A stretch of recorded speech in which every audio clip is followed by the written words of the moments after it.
Yo, yo, yo, yo, yo, yo, yo. This is Gilbert, a.k.a. the Pretentious Rambler, a.k.a. the Whiskey Bandit, a.k.a. the Hip Hop Purist, a.k.a. Black Don't Crack But Crack is Whack, a.k.a. Never Done Molly But I Might Though, a.k.a. I leased a degree and now I'm paying for 3. To my left is my sister. Introduce yourself. That was a lot. I'm sorry that I'm underprepared for this. I'm Lindsay. Hello. So that's Lindsay. I'm Gilbert. If you are listening to the sound of my voice, you have stumbled upon Educated Black Siblings. We are EBS. That's a show that we are. Sorry, we don't have a we don't have a theme song. I felt like a theme song would work, like Gullah Gullah Island. So you've stumbled upon the inaugural episode. That is episode number 1 of of the Educated Black Siblings. So here's just a little quick rundown of what we plan to do. So really, it's not going to be super formal. We're just going to kick it, have conversations like we usually do, hopefully engage you guys in conversations, invite you guys into our crazy conversations. We're going to try to have a loose format. We're gonna run through current events, and we'll probably do some sort of reviews if something big drops that particular week. We're always going to have a top 5 list. And for the time being, we're going to release bi-weekly or every other week for those that do not know what bi-weekly means. All right, let's start it off. Insulting everyone. All right. So Lindsay, tell the people about yourself really quick. No. You're not going to tell the people about yourself? I'll go after you. All right. Well, again, my name is Gilbert. I want to start off by saying this, Go right? ahead. I just want to put this out there. My sister and I are both professionals, and Hence the educated. would just like you all to know that none of the views expressed in this podcast are actually held by us. This is actually not Gilbert. This is Gilbert's alter ego, Travis Jones, if I say anything offensive. All right. So anyway, I already gave my intro. All of my AKAs are me. I work in the IT industry. I'm a basketball and music aficionado, and I talk a lot. You'll get to, I'm not gonna waste a lot of time with intros. You'll get to know us as you listen to the podcast, if that is something that you choose to do. All right, me. I'll do this. All right, so my name is Lindsay. I don't have an alter ego. I will own up to the foolishness that I say. I am a teacher, so there's that. What else? I also am a fan of the music, the entertainment, the everything, really. You can catch me watching Netflix at any point of any day, watching the same shows. And yeah, I just have opinions about things that I would like to give. I think that works. So for those of you watching on the YouTubes, if we post this on the YouTubes, you can see my sweatshirt. We've named the podcast Educated Black Siblings because we have both paid for an education, therefore we are by default educated. My sister and I both went to Baylor University, which is where I want to start off today with current events, because there's been That good old Baylor life. been a lot of stuff going on. By the way, those of you that know me personally know that I curse occasionally. That's probably going to happen on the podcast at about the 15-minute mark when I lose my actual composure. Well, let me go ahead and give my little caveat here. If you're watching this, you probably don't know me personally, so I also cuss. That's real. That's real. Because nobody that we know is going to watch and or listen to this. And if they do, hey, this is the worst. This is the real me. we're gonna have to edit all 4 minutes of this. This is the worst. This is the worst 4 minutes of all time. I think it's honest. It's honesty. All right, so to the alma mater. So let's ignore the fact that there's been a lot of rape at Baylor over the last 10 years. How much rape is a lot of rape? And let's focus on rape is not funny. Like, I don't understand why you're laughing. Let's focus on the most recent debacle at Baylor, which was the Cinco De Drinko party.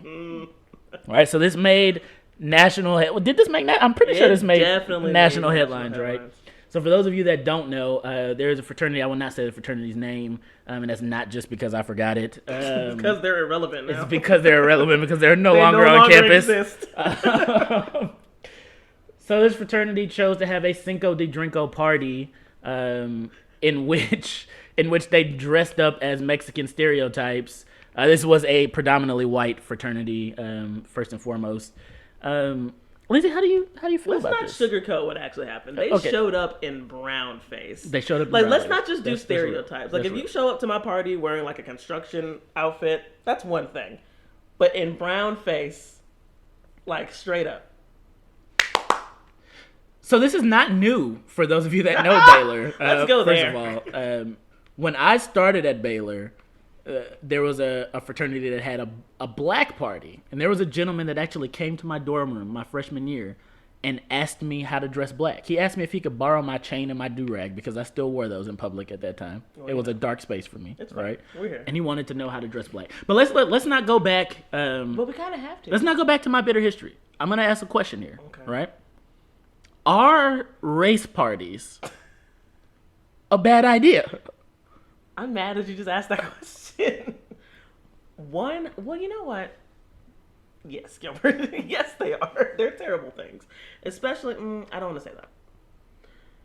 But Baylor has a history of, at least in our experiences, of doing The most. And I feel like, I don't know.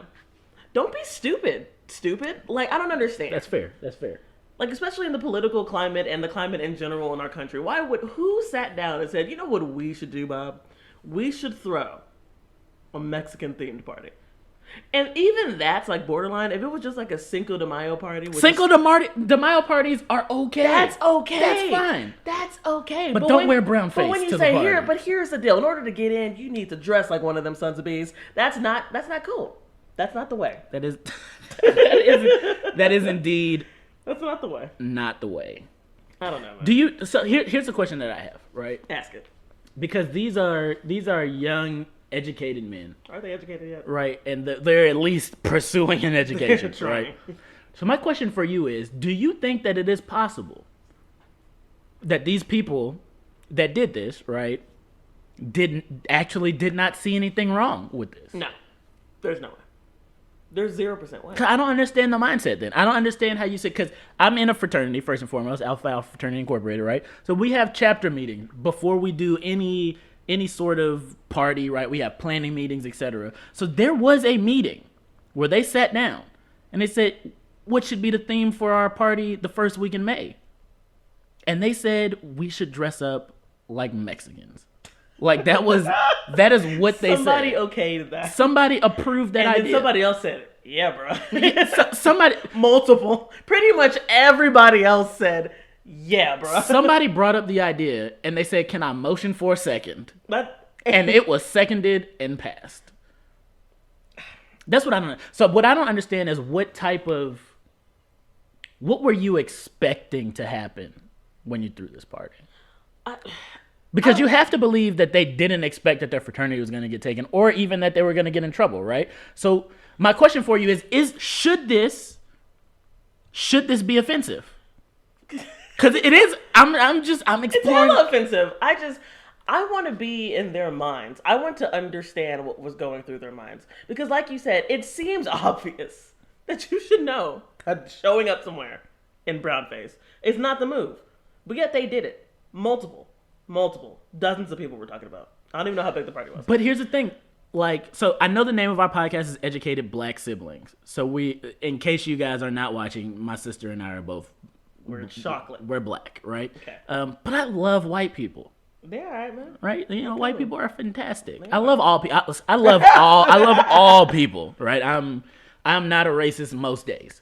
But what I find interesting, right? And I'm going to stand up for the white people here. Go ahead. There are lots of times that I have found, right, that people who are not black or who are not minorities will do and or say things not intending to be racist. And because, don't take this the wrong way, black people, but sometimes we have a race inferiority complex where we don't have the ability to look at life through non-black eyes, right? So everything to us has a racist tint. Like, perfect example. I'm at a dinner party with my wife, some of her friends, and my daughter is at this dinner party, right? my daughter I have a 1-year-old daughter, right? She's making this noise like, ah, ah, ah, like she's barking. I know she's barking because the dog has been barking, right? So this Caucasian woman looks at my baby and she goes, "Oh, aren't you a cute little monkey?" I would have punched her right at the table. I would have knocked So her out. my initial reaction was that this mother just called my baby a monkey. She would have been on the ground. But I had to stop for a second. No, you didn't. And I said, "You know what? What'd you say?" My baby sounds like a monkey right now." Look, I know this woman. I know that she's not racist. That was if you look at the history behind calling black people monkeys, that was a racially insensitive comment maybe, but my child sounded like a monkey in that instance. So I guess what I'm trying to say is sometimes it's okay to dress like a Mexican. The moral of the story is that you should teach your baby how to properly bark and not sound like a monkey. Okay, that's fine. That's fine. I'm not gonna justify the brown face party because it was terrible. It was indeed terrible. I was trying to rationalize it, but I don't. No, so somebody in the room should have known that was gonna be. And we've all seen this groupthink where I'm sure at least one of those boys was reasonable and was like, "Hey, maybe this wasn't a good idea," and they got drowned out because the other people. I don't know what the intended effect was, but they got. Never mind. Stop. Never mind. Go ahead. I was gonna make a joke, but don't do it. I don't know what the intended effect was, but they're gone now. They are gone now, and it makes me laugh. However, I do want to give some shout out to Baylor here because, as you should know, we've handled some things in the recent past quite terribly. But poorly. I found out about this from Twitter. Baylor released an apology about the party. Immediately. And I said, what are they talking about? And I still have friends that go to Baylor. I still know people that go to Baylor. Nobody else had posted anything yet. And Baylor was up on their game. I just realized that this entire past 8 minutes is probably irrelevant to anyone that didn't go to Baylor because they probably don't care. But I mean, it's relevant. The interesting thing about what you just said is that I hate the fact, because I'm still, obviously, for those of you on the YouTubes, right? This probably looks funny. That was weird. For those of you on the YouTubes, I am proudly displaying my alma mater across my chest because I love Baylor. Yes. And what I think is very, very interesting is that the university as a whole gets a bad rap because of the actions of individuals. And I think that sometimes that's unfair. Now, there was the whole cover-up thing with the sexual assaults. That was definitely an institutional problem that has been dealt with. It should have been dealt with, right? But I don't know. Sometimes it hurts me a little bit because I love my university so much, and to see things like this associated with the university is sometimes can be frustrating. It is disheartening, especially when, regardless of other things and racial tensions and microaggressions, like my time at Baylor was amazing. Yeah, I love that. And I don't want the actions of a few and a few terrible things to cloud that Baylor is still an amazing university. Yeah, definitely. So, definitely. You know. That's real. I forgot to do our pre-roll for our sponsors. Oh, go ahead and hit it. This podcast is sponsored by Ivy Park, which is Beyonce sportswear brand, as my sister is modeling right there. If you other podcasts are wondering how in the hell did they get a sponsorship from Ivy Park, and this is their first episode, I say to you, step your game up. I ain't sorry, nigga. No. Oh my! Did you? 13 minutes into the inaugural episode of Educated Black Siblings. Okay. My sister drops the N-word. I apologize. And I'm not editing it out. It was a song lyric. We keeping this raw, uncut, unfiltered. There it is. All right, so let's move on. One more serious current event topic that I want to cover before we get into the pop culture type stuff is healthcare. Okay. So healthcare is difficult to understand for everyone, including our president, by his own admission. Right? I am not dissing the president. He came out and said healthcare is a difficult topic. Right? So they recently pushed through the American Healthcare Act through Congress itself. It has not passed in the Senate yet, but that would be the next step for those of you that are familiar with our legislative.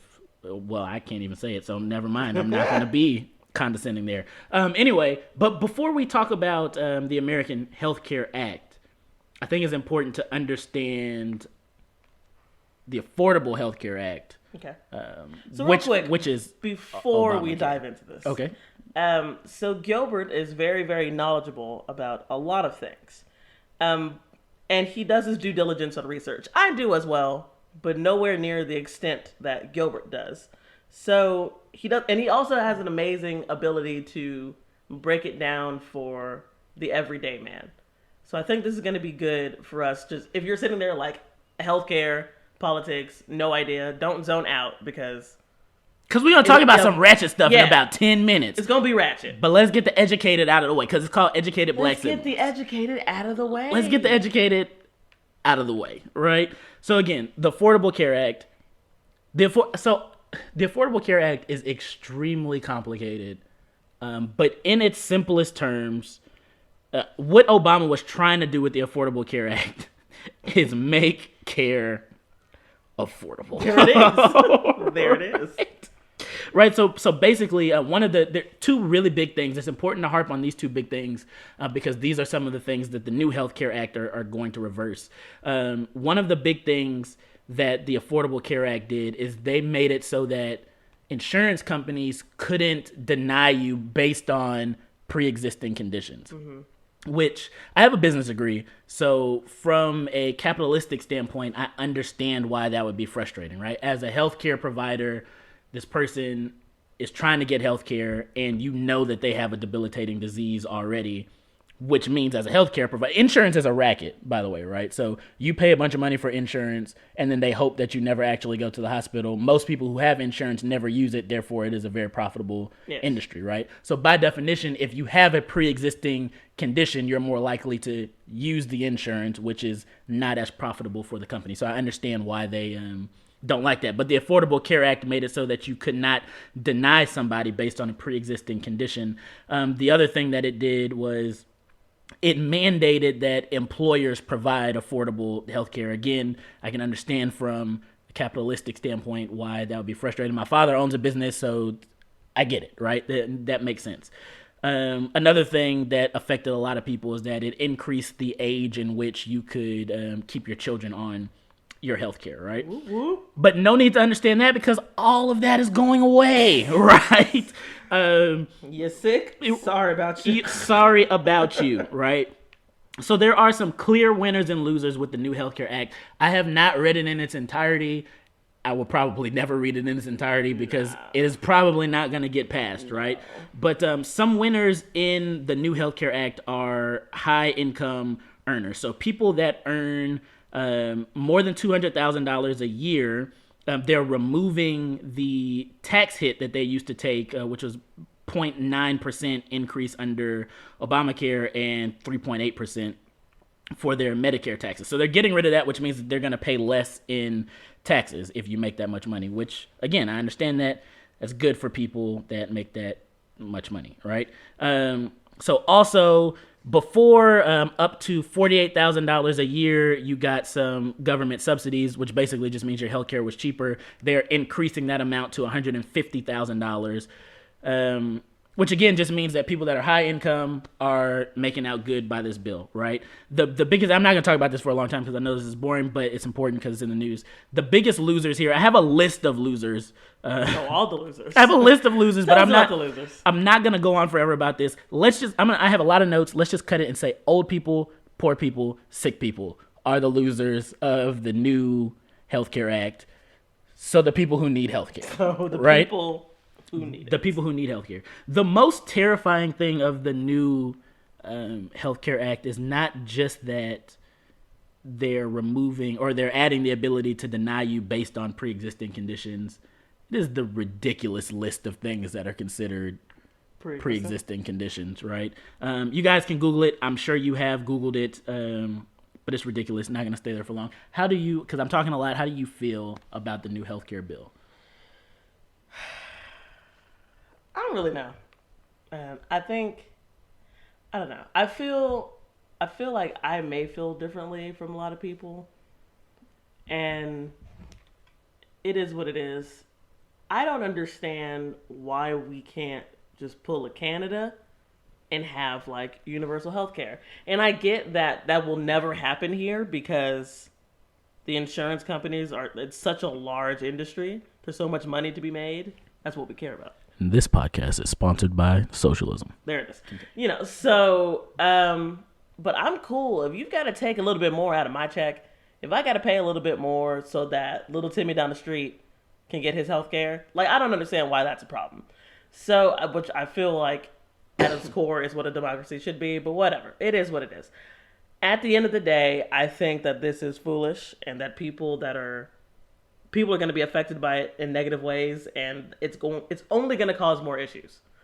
I feel like Homeboy tried to make it seem like an easy fix, and clearly it's not. And I think the ramifications of this, if it passes, are going to be worse than what we had with the Affordable Care Act. Yeah. And again, I don't want to harp on politics, but it's just when you look at this list of pre-existing conditions, some of this is, I don't want to say the word predatory, but I just said the word predatory, but essentially they can either deny you or charge you a really, really high premium if you have anything on the pre-existing condition list, which would include AIDS, HIV, I guess that makes sense, anorexia, arthritis, cancer. Those things make sense. But when you scroll down and you see things like obesity, I mean, I guess that makes sense. It's a pre-existing condition. Obesity is listed as a pre-existing condition. Transsexualism is on the list. So if you're a transsexual, they can charge you more, which sounds sounds what? Discriminatory. A little bit. It sounds a little discriminatory. A little bit.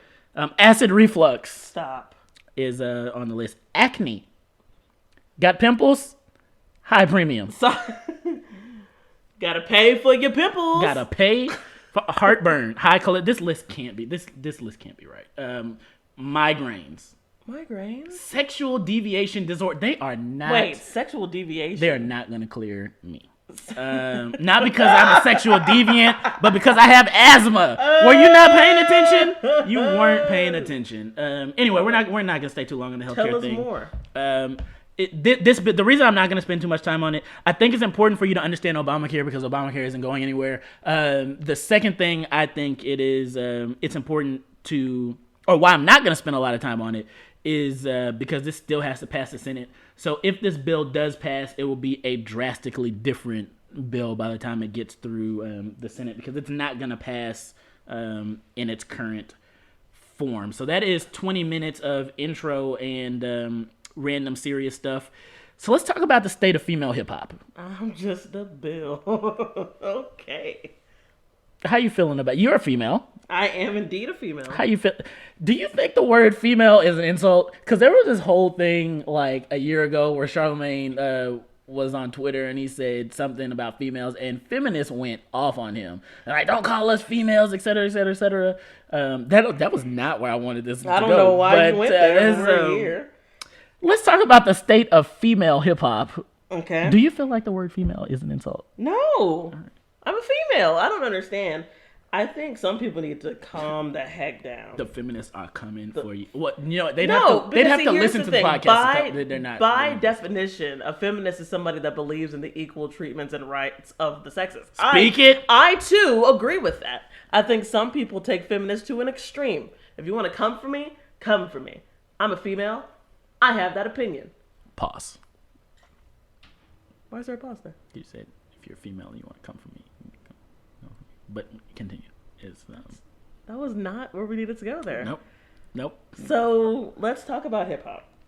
Female hip hop. Female hip hop. So I'm really excited about female hip hop right now. And for those of you rolling your eyes because you think I'm about to talk about that whack Remy Ma and Nicki Minaj beef, I am not. We are. No, we're not. Nicki got body. I love you though, Nicki. This podcast will never be sponsored by Nicki Minaj. Come for me, Barbs. No, that's not what I meant. It's fine. Nobody's gonna listen to this. I am. So, Young M.A just dropped her EP. Yes. Did you listen to it by chance? No, but we'll get there. So I like Young M.A because Young M.A spitting bars, straight bars. Ooh. But this EP was not good, and I think somebody needs to sit Young Ma down. Was I saying Remy Ma? Young Ma. Somebody Young Ma. somebody needs to sit Young Ma down and tell her, like, look, you gotta put hooks in your songs. It's like you guys will, if you stick with this podcast, you will learn that I am a huge fan of lyrics. Lyrics that is my bars. That is my thing, right? Bars. But song structure is important, and the majority of the EP, Young M.A just gets on a track and raps, which is fine. Her biggest song, Ooh, it doesn't have a hook. It's just 4 minutes of rapping, and then when she gets tired, she randomly says, Ooh. But anyway, Young M.A is not even where I wanted to go. Cardi B. Let's go ahead and talk about Cardi B and Young M.A, because when you mentioned female hip hop, I got excited because I want to talk about this picture right here. Did you see this picture? All right, so there's a picture of... It's Cardi B, Young M.A, what's his name? Casanova. Uncle Murder, Fab. Bruh! So I did not see this picture, but I was just telling somebody the other day, Cardi B and Young M.A, if they really care about the New York hip-hop scene, they need to do a song together. I would be so ready for that because you know what? Gilbert and I both love Cardi B for multiple reasons.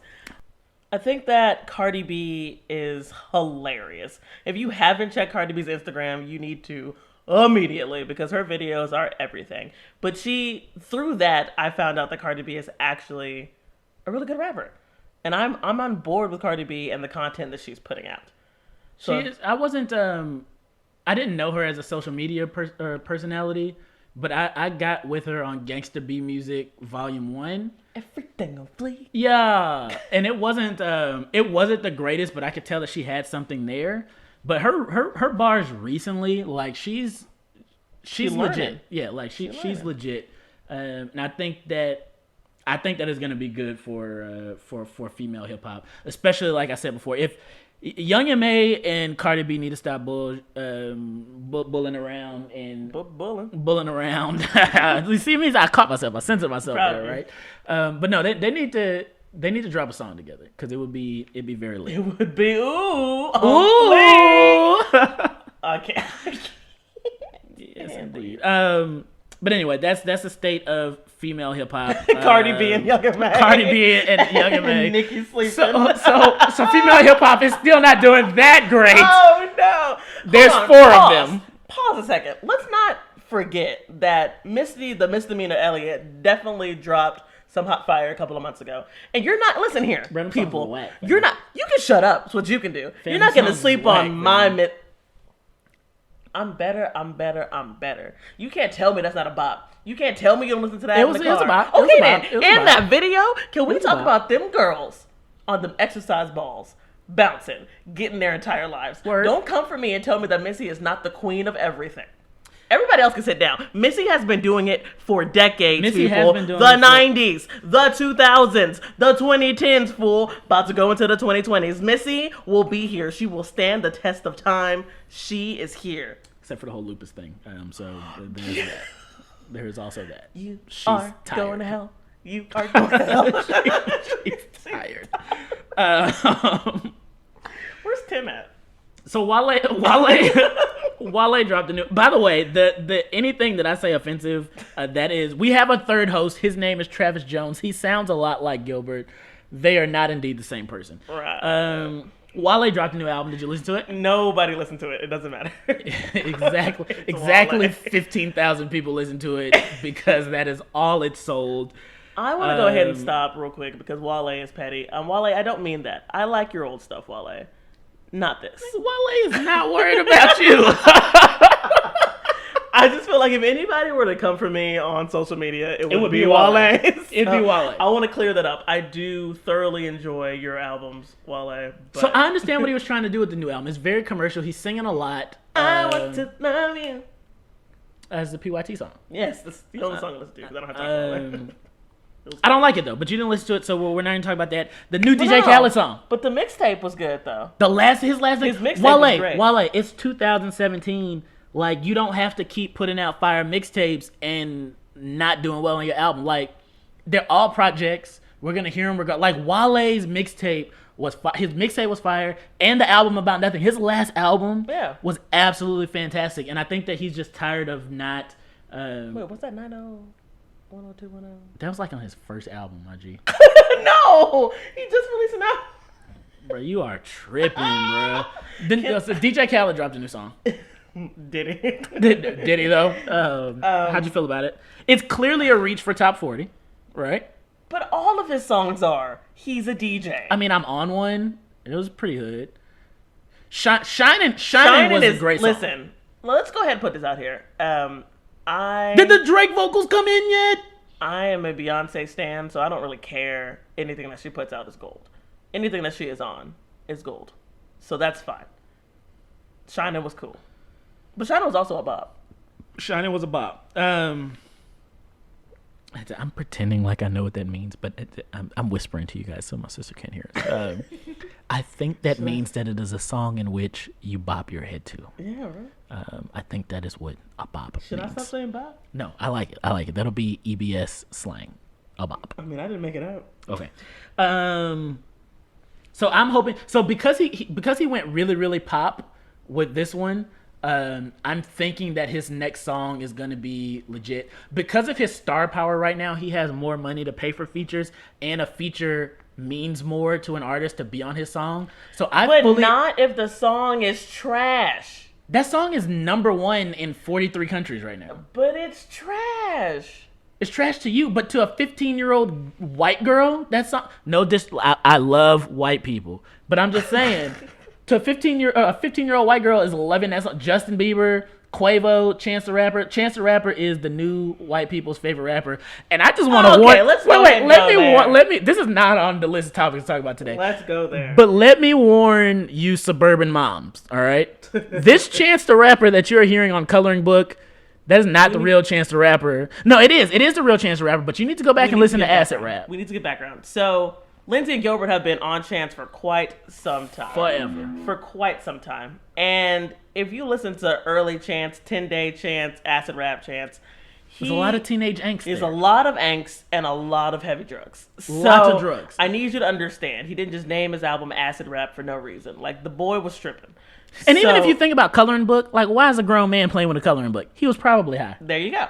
So just know that y'all are trying to make Chance into this pretty, pretty little boy that's... Did you see how petty he was at his show when he was dissing the record labels, though? With the pictures. Yes. Just be ready, because Chance is going to wild out on y'all. He's from Chicago. He is from Chicago. Can we not forget this? He's from Chicago. So just be ready. But what I was saying was, I think that DJ Khaled's next song is... I think it's going to have Drake on it for #1. And I think it's gonna have another big feature on it. I would love to see a Drake is not getting along with any of the other top 4 rappers right now. Drake doesn't get along with anyone who's not a stripper. Damn. And even the strippers leave him. That's rude. I'm sorry. That's messed up. I met someone new last night. All right, pop culture. Miley Cyrus, my G. No. Miley Cyrus. Let's not talk about this fool. So Miley Cyrus did an interview. Come through, Miley. So first of all, what makes me mad is that me and the rest of the black community, I'm not speaking for the whole black community, right? As he says the rest. But Miley, we are the most accepting culture in the United States. And when Miley got tossed to the wolves by all of her pop fans and wanted to dance around when Mike Will made it and be in the Jumpman videos and all that. She wanted to rap. She wanted to be with Pharrell. I mean, we made fun of her a little bit, but we make fun of everybody. That's a part of black culture. But we accepted Miley Cyrus. We were there for you, Miley. We were there for you. We were the ones twerking right along with you. Right along with you. Right there in the club, Miley. She did this interview, right? And I know I'm doing a lot of reading on this podcast, but I want to read what she said, and then I'm gonna let you respond because I don't think Lindsay has read this, right? So I'm gonna read what she said, right? So she goes, when asked how she's liking The Voice, she said, "I'm down for hanging with Blake Shelton. I actually want to take advantage of the fact that he's there because his fans don't really take me seriously as a country artist. Keep that in mind. One, I haven't given them music." But I've got a tattoo of Johnny Cash's autograph that he gave me when I was a little girl that says, "I'm in your corner." Dolly Parton is my effing godmother. The fact that country music fans are scared of me, that hurts me. All that nipple pasty shit, that's what I did because I felt like it was a part of my political movement, and that got me where I am now. I want you to remember that. I'm evolving, and I surround myself with smart people who are evolved. Miley Cyrus's father said, this album is Miley leaning into her roots more than I've ever heard, right? Now, I'm going to pause for a second. This is the same young lady that said, I feel like Lil Kim is the person that lives inside of me. That's a direct quote from Miley Cyrus, right? Now, let me tell you what she said about hip-hop.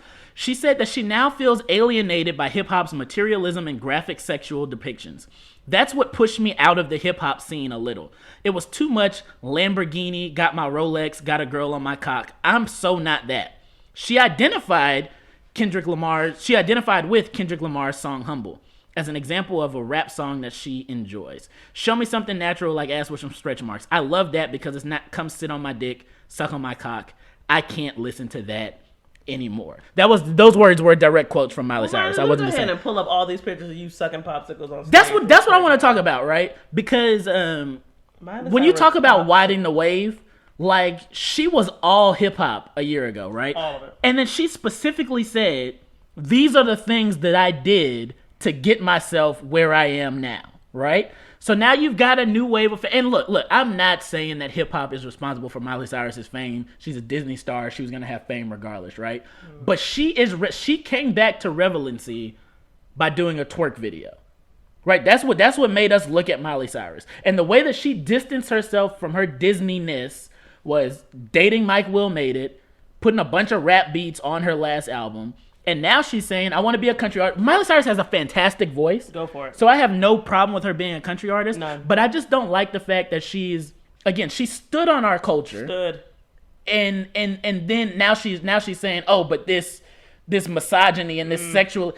You went to the VMAs and danced with a penis. Preach it. I don't understand. How do you? Let me go ahead. And you know, Miley, this isn't just for you. This is for the Bieber and for the Swift. Wait, don't come for Justin. Biebs!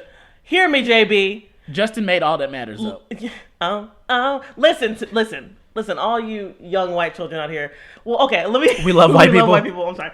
I mean, like these young Disney child artists that come out, start playing and strumming their little guitars and singing and flipping their hair and being oh so PC.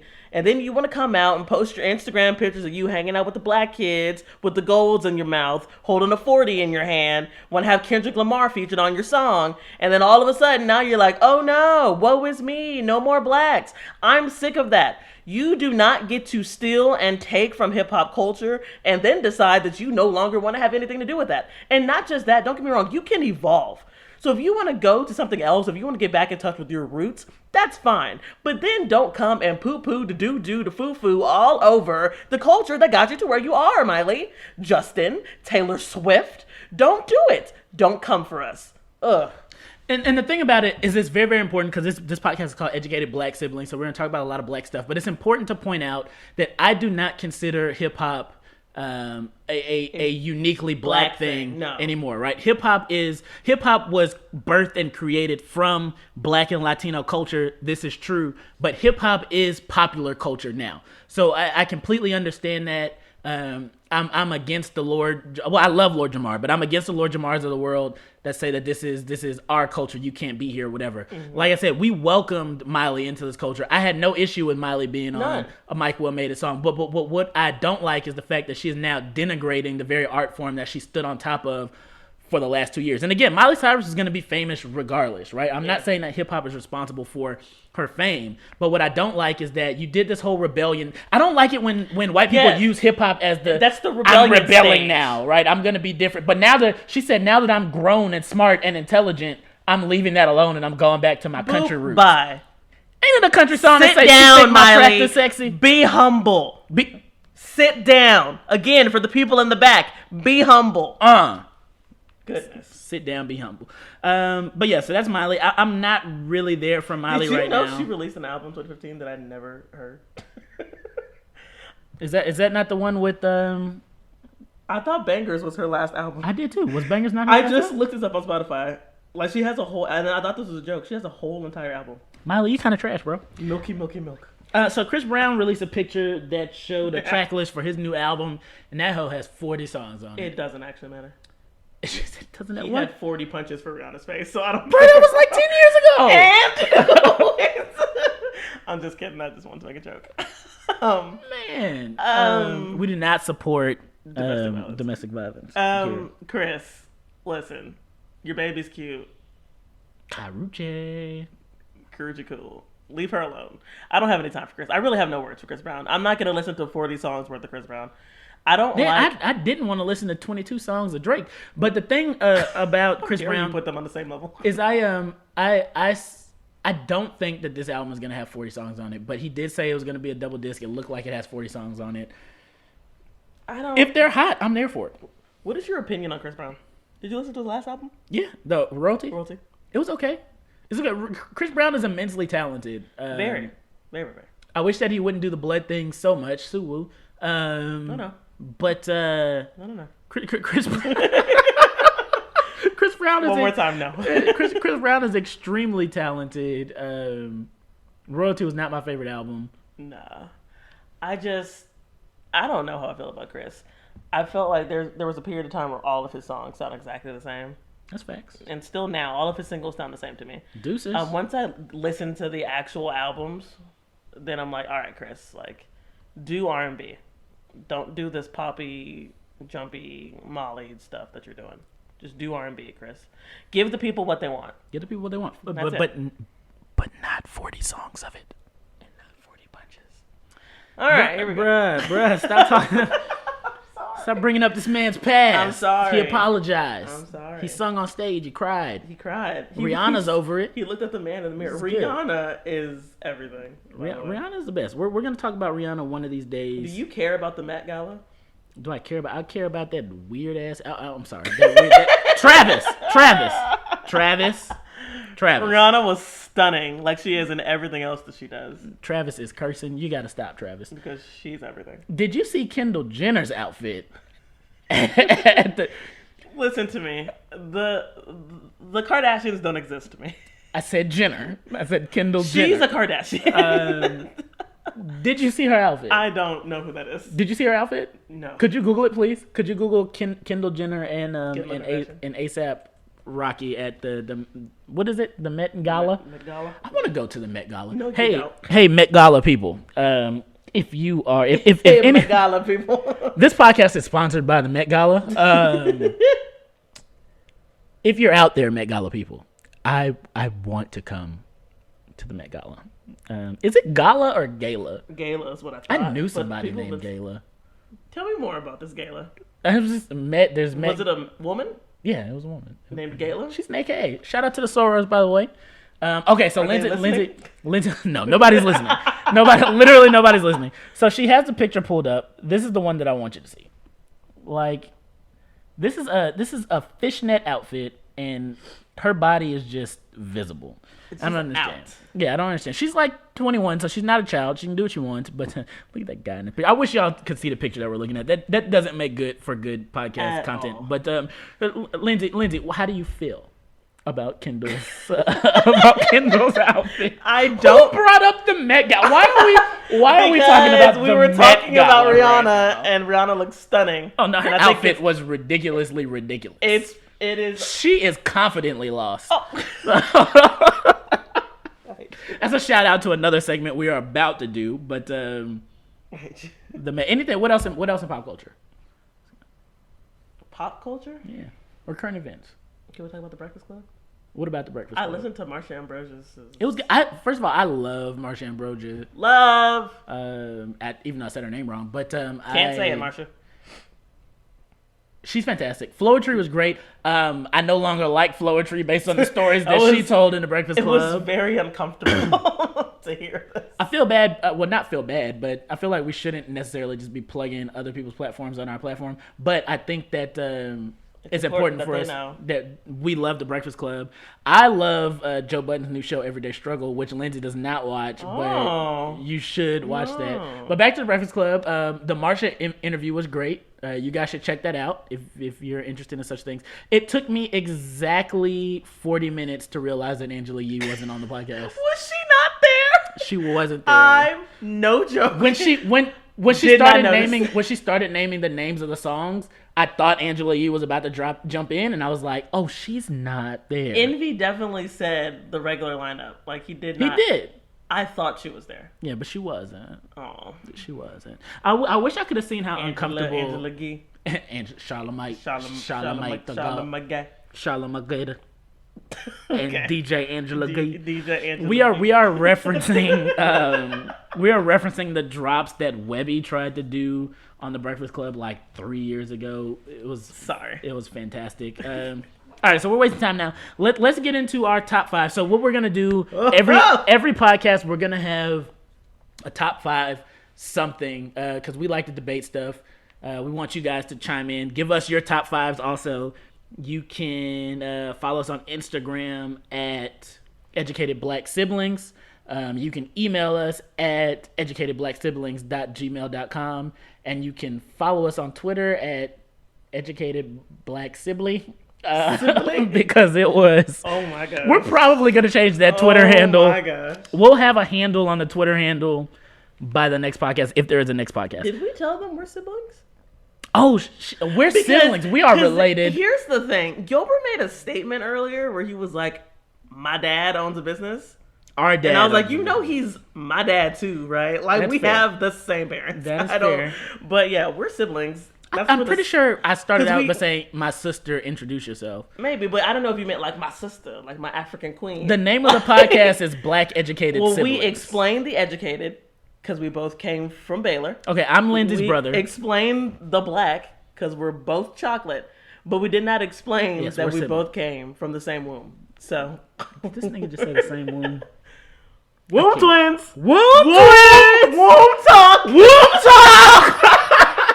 Womb segment. Okay. Anyway. So that was a shout out to another thing that we enjoy on this podcast, which is the Brilliant Idiots podcast. I'm so excited to go see Andrew Schultz next week. Comedy show. Yes, it's next week. We're going on the 12th. We're going to go see Andrew Schultz on the 12th. That's going to be fantastic. Brilliant Idiots is a fantastic podcast. You guys should check it out. We're probably going to talk about that here often. Anyway, back to the top 5s. So we're going to start... We're going to have a different top 5 every podcast. Top 5 video games, top 5 albums, top 5 rappers, top 5 athletes, top 5 beats. Top 5. Top 5. Yeah, all right. So this week... our top 5 is going to be top 5 I was about to say Kendrick Lamar songs. Because I love... First of all, we did not review Damn, but Damn... I'm not cursing as the name of Kendrick Lamar's album. I am. Damn to that album, Kendrick. Like, Kendrick Lamar's album is fantastic. I actually purchased that album. That's how fantastic it was. Yeah, I did. I paid the $11 for it. I mean, I paid for Spotify, so technically I did too.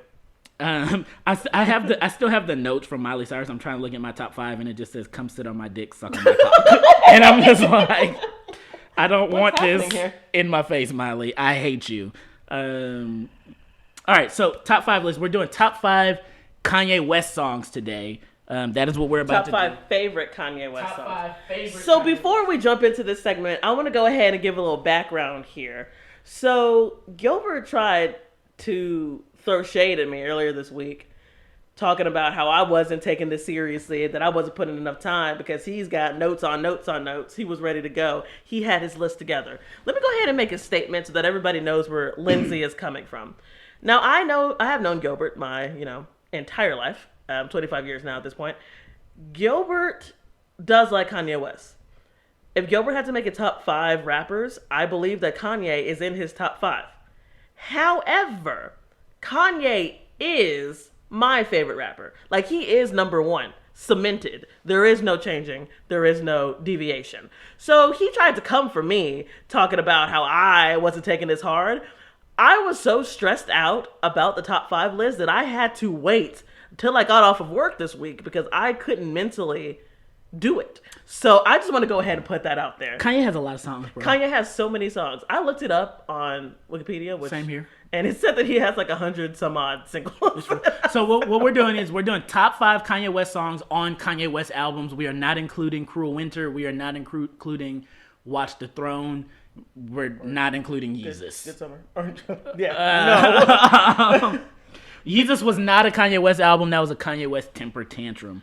So you want to go first? You want me to go first? Before we jump in, I did a little bit extra. So I also did my top Kanye features and my top Kanye honorable mentions. Extra credit. So no. So I'm gonna run through it quickly. So my top my top Kanye features. It was a lot. I just want to say real quick. Go. Talk About Our Love with Brandy. That's a good one. American Boy with Estelle. I forgot he was on that song. Right? Yes. Selfish by Slum Village. Number 1 with Pharrell. Selfish is classic. Marvin and Chardonnay by Big Sean, just because that song is hype. And then That Part by Schoolboy Q. We never talked about that song. That part. But I like this one. Beggars can't be choosers. This ain't your pop life. And then I have an honorable mentions list, but I don't want to read that yet. But I do want to just say that School Spirit skit number 1 is hilarious. But I didn't want to use one of my song spots to put that. When I tell you that Last Call is in my top 5 Kanye West songs, like, do you want to go first, or you want me to go first? Are we doing okay? So there's no order for mine. Okay, there's order for mine. Okay, so you give me your 5. Okay, I'll put mine in order real quick. Give me your last one. We'll go from from least favorite to most favorite of our most favorite Kanye West songs. Top 5. Go. She's not gonna go. That's dead air. Wait, dead air is bad for podcasts. You just made me panic. Dead air is bad for podcasts. You just made me panic. Okay, so then let's do it then. All right, my number 5 top favorite Kanye West song is Monster. For multiple reasons. One, it's Kanye only has one verse on Monster, but it's the song in general. Let me explain. One, Monster's a powerhouse song. You can say what you want to say about him only having one verse. There's so many other verses that you get to listen to that are hot fire, amazing. That's best bet. Nicki Minaj's verse on there is we're gonna get there. Yeah. 2, one of my favorite Kanye lines is in that song. Which is? Have you ever had sex with a pharaoh? I'll put that in a sarcophagus. Cause who does that? And next up, Nicki's verse. We've already mentioned earlier, which is why I thought that was interesting. This is Nicki's "Hello," like I'm here and I'm real. This was one of her first really good verses. So I was on Nicki like on the Beam Me Up Scotty mixtapes, but this was like her introduction to the world. And it was great. And I also just have like personal like memories. Like I'm a dancer, so I'll mention that occasionally. And I did choreography to this song, so I heard it a lot. Yep. But I just love the song. So yeah, number 5 is Monster for me. So in order to do my list, I had to list out all of Kanye West's CDs, and then I picked my top 5 favorite songs from each CD, and then I tried to whittle it down to one, which I was only able to do for Yeezus because Yeezus is terrible. So my number 5 on my top 5 favorite Kanye West songs is actually 3 songs. What? And they're all from... What? And they're all from 808s and Heartbreaks, right? Heartless, Say You Will, Cold as Winter. One of those 3 songs has to be on my top 5 favorite songs. Heartless is amazing. 808s and Heartbreaks has to be on this list. If we're talking about best or we're talking about favorites, just because 808s and Heartbreaks changed hip hop. The game. Like it changed. Like all of these new kids are fruit off a Future's tree. That is true. But Kanye West made it a thing to do the auto-tune melodic singing thing in hip hop. I know that people had done it beforehand, right? But nobody had done it for an entire album, and it wasn't cool to do before. And it wasn't good. And it wasn't good. 808s and hip hop, 808s and Heartbreaks changed hip hop. So there has to be one of those.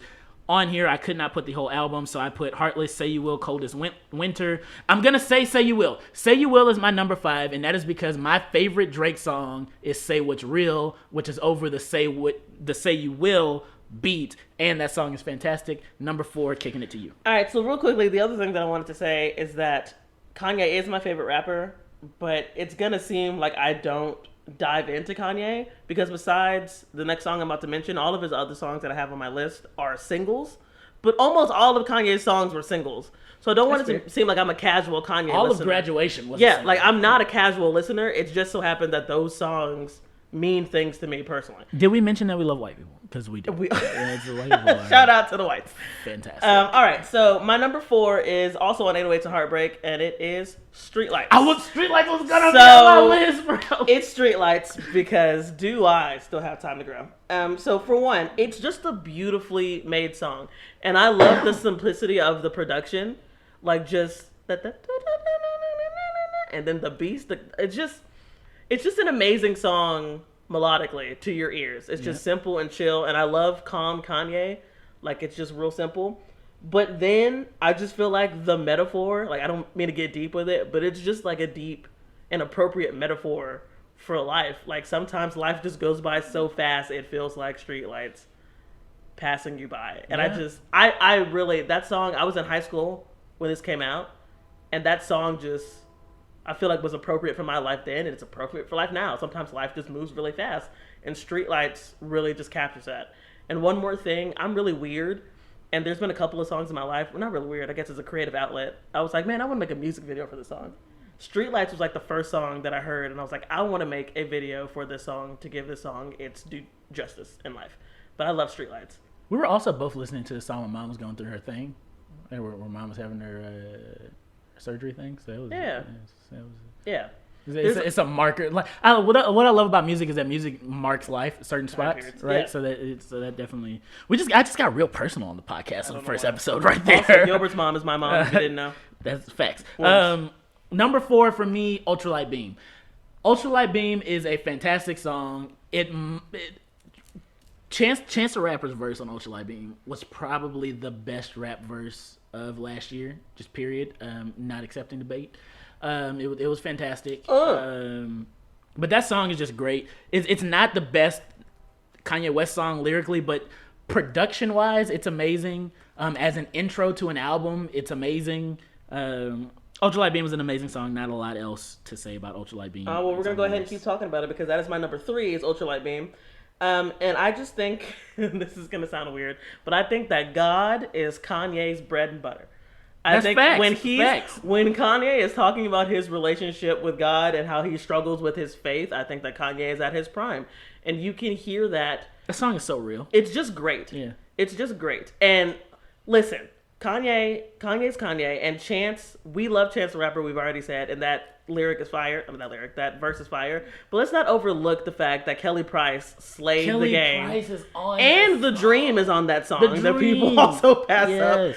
So this song has multiple heavy hitters on there, but Kelly Price is everything. So let's not look past it. But yeah, Ultralight Beam is my number 3. And also, because it is the intro to Life of Pablo, I think it's great that he came off of his temper tantrum that was Yeezus and came back with Ultralight Beam. And it just kind of, like I said, God is Kanye's bread and butter. So it just kind of felt like we were back to some sort of familiar Kanye, like in his lane, being real. So that's why I love Ultralight Beam. That's my number 3. Just speaking of the temper tantrum that was Pablo, sometimes people that don't like Life, or the temper tantrum that was Yeezus, Pablo is an amazing album to me. I would be okay if Pablo was Kanye's last album, because every Kanye album is uniquely different. Mm-hmm. Like, Dropout is not Late Registration. Late Registration is not Graduation. Graduation is definitely not 808s. Dark Twisted Fantasy, it sounds like nothing that he's ever done before. Yeezus even has its own special. Bound 2 was a dope song, by the way, whatever you say. But I mean, Blood on the Leaves still gets me hyped. Blood on the Leaves is a dope song. I work out to that song. But Pablo, he gave you a little bit of the Kanye from every one of his albums. Like, there was the 808s Kanye when you listen to Fade. There was College Dropout Kanye, which I would say is Ultralight Beam. There was they had the orchestra was on there. Like, so it was a return to form. It was a return. I would be okay if that was his last album. Yeah. That was not his best album. We should rank our top 5 Kanye albums at some point. So what number are we on? I just did my 3, so you're on your 3. All right, so my number 3 is Power. That's an honorable mention for me. Power is a fan. I wrote down 6. I knew you were gonna put it on there. That's why. 6 was Can't Tell Me Nothing and Flashing Lights, but that's my honorable mention, I guess. But Power is an amazing song. I love Power for something that has nothing to do with the song, but his cover art for that song was the Sword of Damocles, which is an amazing. You guys should look up the Sword of Damocles. It's an amazing metaphor where there's this guy that wants to be the king. I'm paraphrasing, right? There's a guy that wants to be the king, so the king says, "I'm going to let you see what it's like to be the king." And he sits in the throne, and he looks up, and he realizes that there is a sword pointing down at him, and it is only being suspended by a very, very thin string, right? So it could drop on him at any moment. And when you listen to that song, he's talking about no one man should have all that power. You listen to the verses on that song, he's talking about making his comeback to rap, etc. And you put it with that imagery, and you put it with what you know about Kanye and the fact that he definitely has some sort of anxiety disorder, which I can relate to, right? You just think about that feeling of that weight that Kanye has, like at all times. But that song is him saying, I'm powerful, you know what I mean? And plus that song has an amazing beat. And the remix with Swiss Beats is off the chain. Anyway, moving to you. And also, wasn't that the first single off of... That was the first single off of to come off of 808s and Heartbreaks and just to have power in your ears after being Kanye-less for a year or two was great. All right, so music snubs, I think that's the word I'm looking for. Music snobs out there are going to try to tell me that Beats aren't the best headphones. I don't care what you think. I love my Beats. They are overpriced. They're probably better quality headphones, but I love my Beats. I'm saying that because if you have never listened to Power in Beats, you need to go do that, or just good headphones. Get a good pair of headphones because you miss out on a lot of Kanye's production if you're not listening to it in stereo. Like that song sounds amazing with noise canceling headphones. When that's all you can hear and it's just rich audio, like that one and All of the Lights. All of the Lights is not on my list, but go listen to that and stop this. If you're still listening to, if you're here, there's been an hour of me talking, right? What? If you're still listening to this, you should stop it right now. And go listen to All of the Lights and headphones. But then come back because we want you to listen quickly, today's podcast is sponsored by Beats headphones. Sponsored by Beats headphones. You listen to our beats, it'll make you move your feet. This is the mid-roll. Mid-rolls are more expensive, Dr. Dre, so please cut the check. Please. Thank you. All right, moving on to number 2. Good Lord. My number 2 is Can't Tell Me Nothing. That is my everything because that song is bars, continuous bars. My notes literally says bars, continuous bars. I don't care what you have to say. This is Kanye laying down bars for 4 minutes, and I love everything about it. Also, one of my other favorite lines is in this song.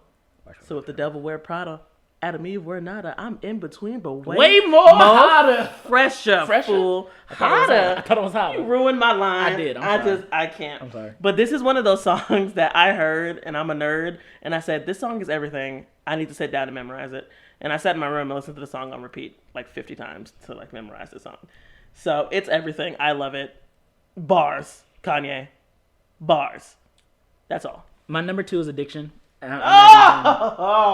I'm not even going to say anything else about it. A song like... Why? Production-wise, I said I wasn't going to say anything about it. Now watch me say all the things about it. Everything. We can stay on Addiction for a while. Because I thought about Addiction and Roses, and I didn't, but it's fine. Roses has to be... Kanye has such an amazing list of songs. Like, it's... Does any... Like, Kanye... How many classic albums does Kanye have? All of them! So, College Dropout, classic, right? Late Registration, great album, probably 4.5 stars. If you wanted to say it was a classic, I would give it to you, right? Graduation, again, 4.5 stars, probably a classic. If you want to, Graduation was short, but if you wanted to argue that it was a classic, I would give it to you, right? 808s and Heartbreaks, definitely a classic. My Dark Twisted Fantasy, for me, was a classic. How are you going to sit here and say Late Registration is not a classic? Let me just read you these songs. Read the songs. Heard them say. Gold Digger. Yep. Drive Slow. Yep. Crack Music. Yep. Roses. Yep. Addiction. Yep. Diamonds Are Forever. Yep. We Made Your... Hey Mama.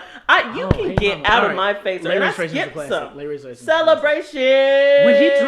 When he dropped Diamonds, that was in the middle of the Rockefeller breakup, and I was a huge Jay-Z fan. And when I'm listening to the song for the first time and Kanye's rapping and Jay-Z cuts in and says, "I got it from here, yay, damn, bruh." All right, anyway, Addiction is my my number 2. Excuse me, guys. Addiction is my number 2. The production is amazing. The content matter is whatever. All of us have that feeling of being addicted to something, and it's just like the song is just so relatable. I love it. What's your number 1? Oh, that was quick. All right, so my number 1 is cheesy. but it has to be Through the Wire, College Dropout, number one. And it's just because of what that song means to me. Besides the fact that, again, Kanye's spitting bars, he's doing his mumble rap, the original mumble The mouth. original, because his mouth was wired shut. Hear me, young people. I don't really care if you cry. Lil Uzi Vert is dope, though, son. Stop. Okay, go ahead. I'm sorry. Go ahead. Cold like Minnesota. Anyways, Kanye was literally rapping through a wired shut mouth. I don't understand. But that song meant everything to me, and here's why. Growing up, I liked all sorts of music, and I did like rap, but I wasn't as into rap as I am now as an adult woman sitting here. But when I was younger, it was because rap at the time I felt was all bitches and hoes, crack, killing people on the side of the street. So you were Miley Cyrus. Like it was. Don't do me. I just feel like at the time I didn't relate to anything that was even out. Even Jay-Z at the time, Jay-Z had money, but Jay-Z was still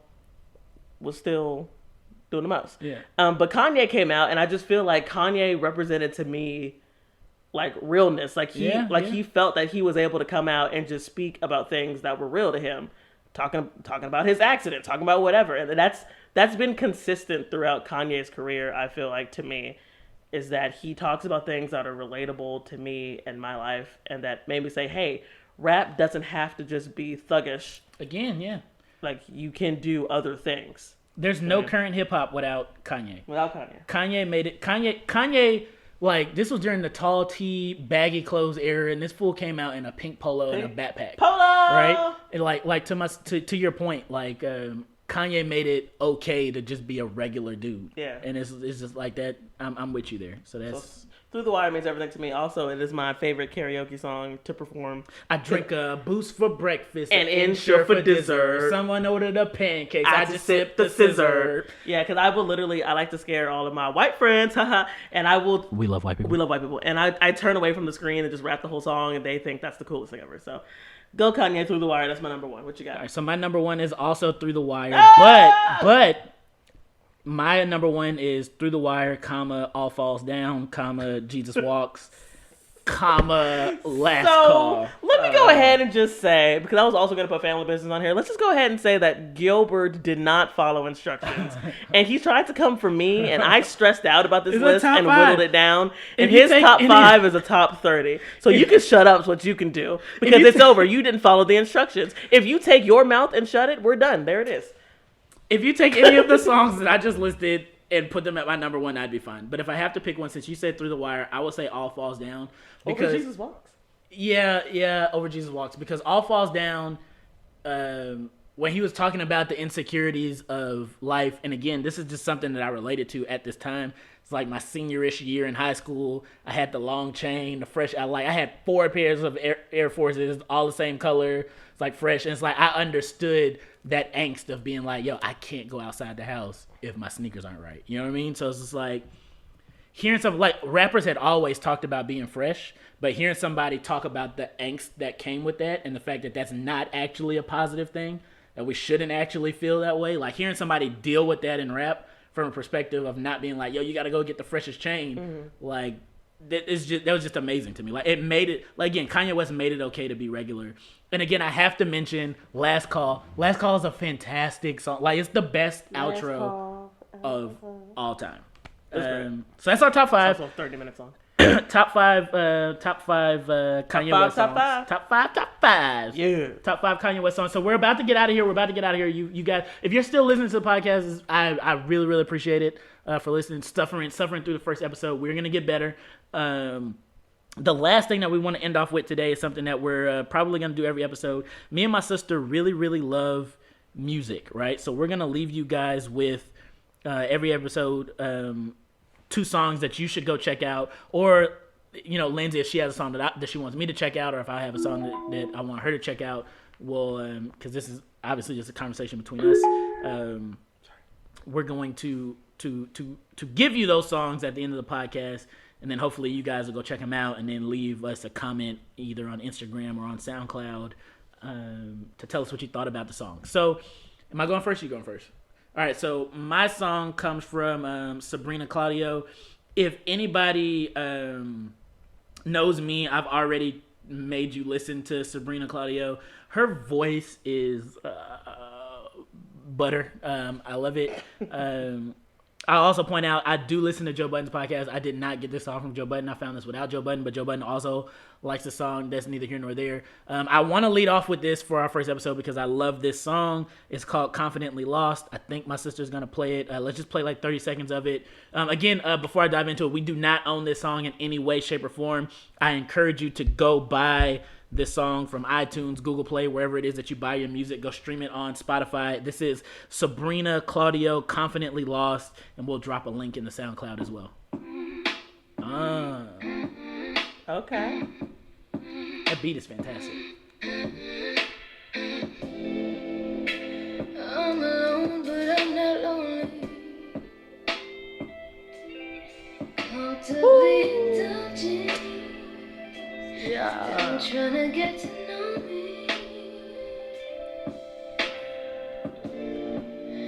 I'm just an outline of what I used to be. Constantly evolving. I'm telling you, her voice is like butter. Steadily revolving.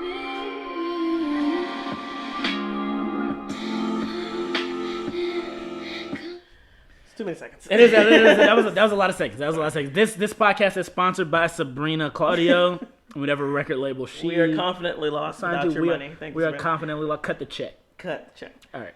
All right. So for my first pick this week, there's so many songs I want to give you guys, and also just heads up. Even though both of our songs are going to be real R&B this week, or real chill, however you want to say that, we listen to all the genres, like just all of the music. So don't just think that we're going to be giving hip hop or R&B or whatever. We're going to give pop, rock, whatever we feel you need to hear. AKA we love white people. AKA we love white people. So my suggestion this week comes from a young man named Daniel Caesar, who I was introduced to through some YouTube dance personalities. Pretty much to me in my life, dance is the new like radio because I don't listen to radio. But in this dance video, I heard this song. And it was absolutely amazing. But there's something else I want to tell you about him after I play this song for you. It's called Japanese Denim. Daniel Caesar is this kid from Canada. And he's great. So here's a little bit of that.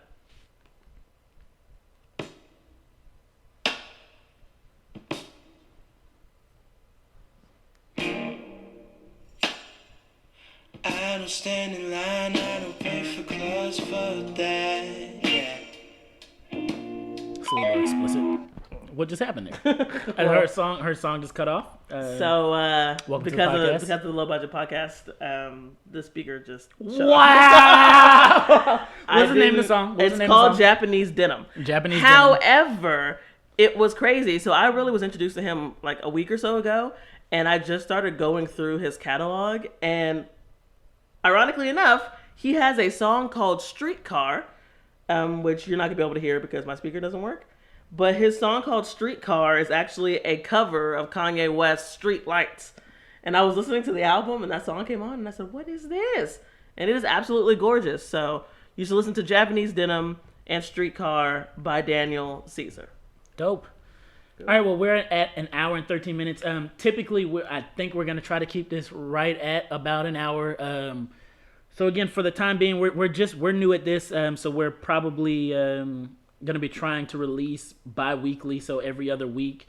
We appreciate you guys listening to the first ever episode of Educated Black Siblings. EBS! I am Gilbert.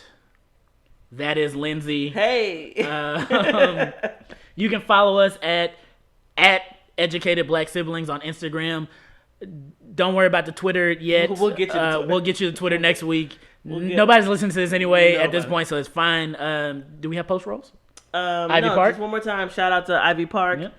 Shout out to Beats by Dre. Yep. Shout out to this nap that I'm about to take. Yep. And to Buc-ee's for sponsoring breakfast. Buc-ee's. We did have some delicious Buc-ee's. Thank you guys for listening to the podcast. Come back in 2 weeks. I think we're going to post these on Mondays or Sundays. One of the days. One of the days this will be posted, and then from henceforth, it'll always be posted on that day. Henceforth. Every 2 weeks. Henceforth, and have a good tomorrow. We'll see you in a fortnight. Holla!